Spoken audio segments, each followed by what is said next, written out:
productive to have an exchange than it is to make a speech. I need to give you, well, there are a couple of topics that I could talk about, and I want to start with sentencing reform rather than the Colorado Innocence Project, although if somebody wants to twist my arm, I'll do it the other way. I want to talk about sentencing reform because it's so much larger a topic than the Innocence Project, although the Innocence Project is I feel quite important. But sentencing reform in Colorado in particular is something that I'm sure all of you are interested in, and I want to tell you a little bit about what's going on. I want to give you a disclaimer. I am not a criminal lawyer, never have been. I've done criminal cases over my career, most of them pro bono.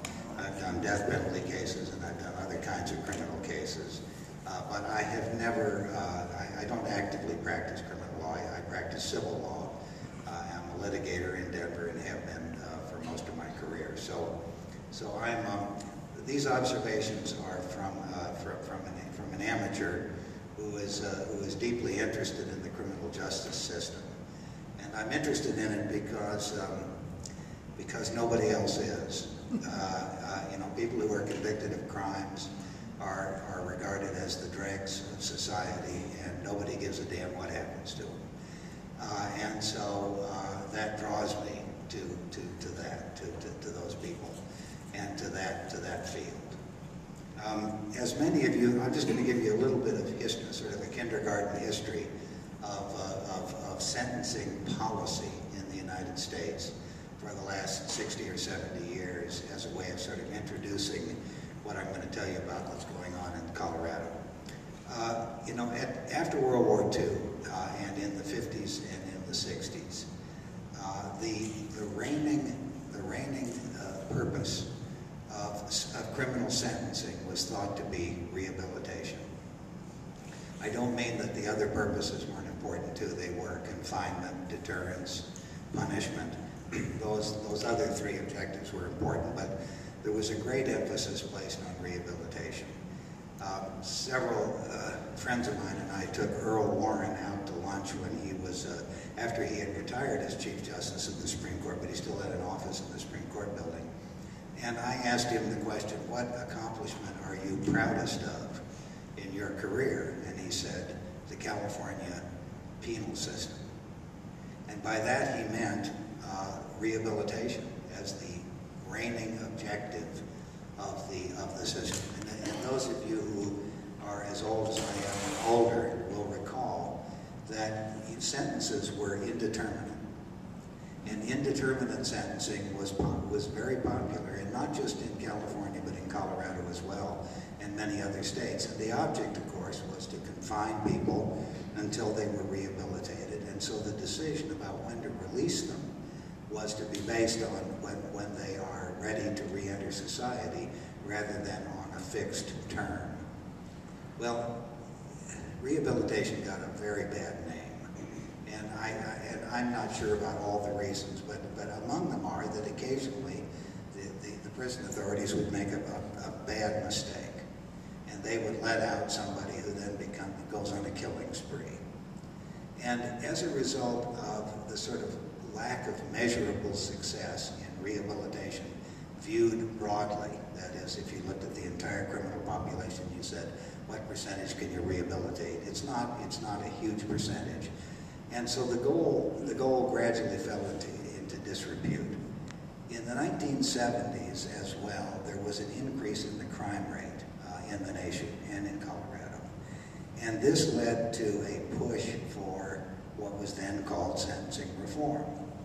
And sentencing reform was a movement away from rehabilitation to fixed term sentences. And these and not even flexible sentences, but fixed sentences. And so the purpose then of the criminal justice system, for those who were talking in penological terms, moved away from the idea of rehabilitation to the idea of confinement. You keep people out of circulation. That's the object. That's what you do with prisons. And so we gradually developed this system in which people are just warehoused. And that phrase has been used since the 1980s, when the the Reagan administration embraced this policy of confinement as the purpose of the criminal justice, of the confinement as the purpose of of punishment. And even it was even said during the Reagan administration that, look, you know, what you need to do is keep these guys out of circulation until their testosterone goes down. And then at that point in time, you can let them out. But the philosophy was just to warehouse people. And that philosophy coincided with an unfortunate fact that the crime rate was increasing and people were becoming more frightened and more frightened about being out on the streets. And so they wanted a tough on crime policy. And that was pursued in the state of Colorado as well as virtually everywhere in the United States. So in the early 80s, we changed from an indeterminate sentencing system to a determinate sentencing system. We increased the penalties for many of the crimes that had lesser penalties. And the result was that our criminal population, if you look at 1980 and today, has gone from about 3,000 to 22,000 in that period of time. Vastly greater growth in the prison population than in the Colorado population as a whole. And the budget for sentencing in the state of Colorado was about 2.5% in the early 80s, and now it's about 9%. Still a lot less than the two chief things for which we spend money, which are education and social services. But prisons are the third.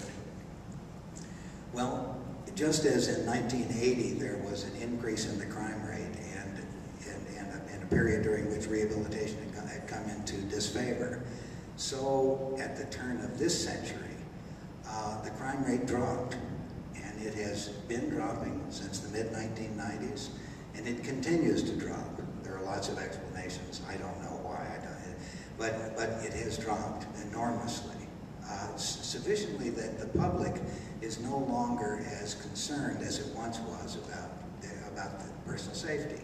And this creates a climate in which it is possible to do some different things. In addition to that, rehabilitation has come back as an objective that is worth paying attention to. Our Governor Bill Ritter, when he came into the governorship, was very, very focused on the possibility of increasing the capacity of Colorado prisons to engage in rehabilitation. And so there is gradually, slowly, an increasing emphasis on rehabilitation. The problem in Colorado, as elsewhere, has been that there is no agency or body responsible for changing sentencing laws or for recommending changes. To me, it's always been a puzzle why the Department of Corrections, which is responsible for the entire criminal justice system, why the Department of Corrections isn't responsible for coming up with new ideas about sentencing. For whatever reason, historical reason, that has not been the case. The Department of Corrections has not done anything. They do make reports. They report to the Joint Budget Committee. They do make some recommendations, but it's pretty thin stuff. They really don't dig into what we're doing and why we're doing it and whether we ought to change.